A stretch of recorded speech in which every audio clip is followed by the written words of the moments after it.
ఆశీర్వాదము కాదు, ఆశీర్వాదములు వచ్చును. బలత్కారం భక్తిహీనుని నోరు మూసివేయను. నిజమే, దేవుని రక్తములో కడగబడ్డ ప్రతివారు, యేసు ప్రభు రక్తంలో కడగబడ్డ ప్రతి వారి జీవితం, దేవుని యొక్క వాక్యం అంటుంది, నీతిమంతుని తల మీదికి ఆశీర్వాదములు వచ్చును. ఈ తలల మీదికి దేవుని యొక్క ఆశీర్వాదములు వచ్చును కాక.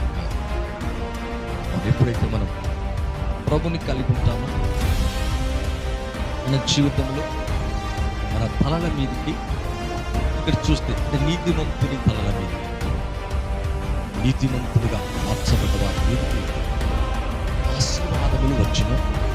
బలత్కారము భక్తిహీనుని నోరు మూసివేయను.